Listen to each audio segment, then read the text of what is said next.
Hi, I'm Jess, and I'm going to show you how I took this color to this gorgeous dimensional blonde. Let's get started. I'm going to start by sectioning the hair into 4 quadrants using a zigzag line to part the hair. I'm going to start on my left side, which is my non-dominant side. I like to start on that side because I feel like I'm not bumping into foils. And for me, it's just easier to start on my left and then I'll go to my right afterwards. After her hair is sectioned out into the quadrants, I'm going to go through and take another line right around her ear to start as her neckline placement. And what this is going to do is going to create so much brightness around her neck that when she wears her hair forward, it'll look super bright. Same with when she wears her hair up in a ponytail. Now I have this little piece to kind of section the hair, and this is my subsection, and this is what I'm going to be foiling for her neckline. For this placement, I'm going to take a small diagonal and I'm going to weave a little bit closer to the root so it's a little bit softer and kind of more diffused, and I tease it about 25%. I like to use a balayage board when I'm foiling, especially one with teeth, to hold that tease out of the way. Using the Schwarzkopf Blonde Me Lightener, I feather it up and saturate it, making sure not to leave a thick straight line. And then speed that up so it's a little bit easier for you guys, and I'm just going to fold it in thirds for this one. And you'll see that I fold my foils differently every time. That's just what I do. I literally have no other reasoning for it. I'm now taking another diagonal piece and I leave a pretty decent sized skip to create depth. And I'm going to go in with another weave just to keep it super duper soft and super blended.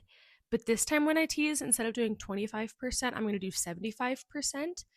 And I'm going to use the same thing using my balayage board, hold that tease out of the way, making sure to really saturate. Like, you want to make sure that that hair is completely covered.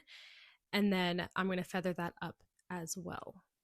As I'm working my way up the nape of the neck, I'm slowly pivoting each foil and eventually ending up with a straight line. And I'll probably get there right about the top of the ear-ish, just slowly taking a diagonal and slowly straightening it out until I'm about the top of the ear. For each foil that I put in, I'm alternating between a weave, a slice, but I am leaving a skip to leave some depth, and I'm also teasing each one to create a super blended look right around the root. Now that we are done with the nape, we're going to work on the back of her head, and I'm just going to touch up that zigzag down the back. And I feel like a zigzag just really diffuses the hair and doesn't leave any chunkiness or streakiness and just makes it look super duper soft. For the foils in the back of her head, I'm going to take diagonal sections that are about 1 inch thick, but I'm only taking that top tiny bit and alternating between weaving and slicing. And this time when I'm putting the board underneath her hair, I'm kind of over directing it towards her face just a little bit. And this just creates that soft line again. And I'm just going to make sure to really saturate all of this. And I just do this all the way up the head using diagonals and alternating between weaves and skips. And I tease about 50 to 75% of the hair. I'm going to put some music on and go ahead and just enjoy the music and watch how I do this.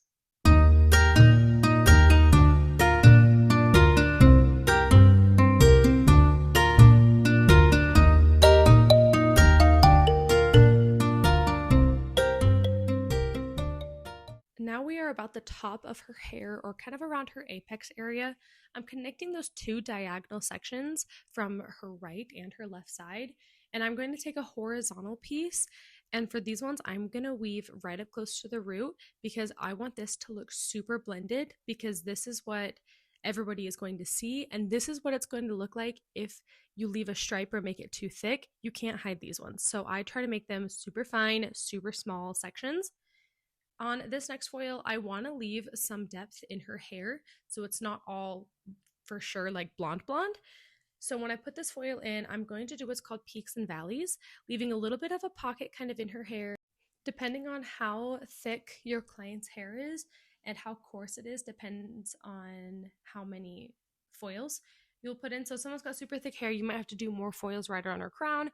If it's a little bit thinner or finer, you don't have to do as many. With these ones, I like to do either itty bitty baby weaves or I do smaller slices just to enhance some of the brightness without having to spend absolutely forever on foiling all those tiny little pieces. So slices will be your friend. Don't be afraid of them. They're great. Now that we are on her sides of her hair, I'm going to clip up this section, which would usually be where her mohawk is if she was going to be a full-on blonde. But since I'm not doing a mohawk section, I just kind of clip where that would be, which is about an inch off of her part, which she does part her hair in the middle. Starting in the front, I'm going to take a diagonal slice to create some brightness in her face frame and really make sure that you're feathering it up. And if she was doing a money piece, I would just be doing back to back to back slices for probably 3 or 4 foils on diagonals.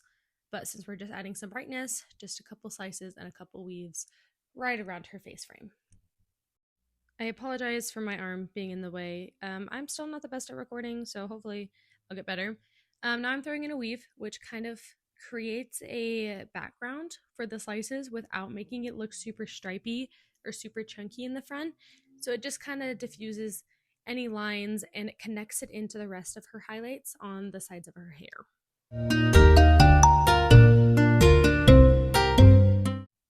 Now that we are done with the hairline, we are now doing pivoting sections along the side of her head, which means on every piece that I'm foiling, I'm starting at a diagonal back section, and these ones I'm over directing towards her face, as well as feathering down a little bit and creating some higher peaks up closer towards her face and kind of making a diagonal line across the foil. And on every foil that I do, I'm going to make it less and less diagonal until I'm slowly working my way and I'm going from a diagonal section to a completely horizontal section.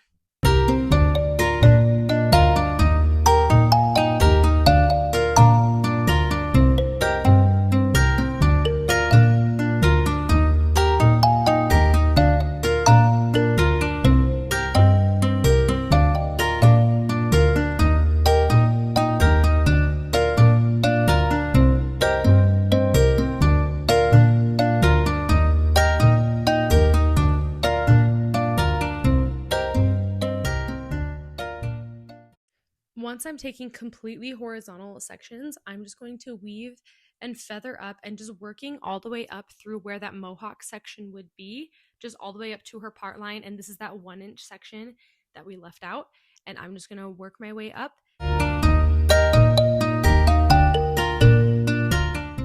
Once her foils are done, we're going to pull them, and I like to pull them at the chair. I feel like it's just comfier for both me and for the client. Using a microfiber towel, I pull off any excess lightener, and then I spray a leave-in on the tees, and then just kind of brush it all out. And like, oh my gosh, look how satisfying that is when it's getting brushed out. It's amazing. For her toner, I'm mixing up 1/2 ounce of 09NB and 1/2 ounce of 09AG and 1 ounce of 010N in the Redken Shade TQ line. And I like to use the gloss to gel because it's a little bit thicker. I like it.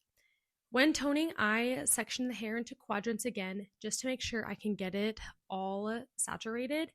And I feel like sectioning it out really helps me get the bottom and the middle of her hair without missing anything.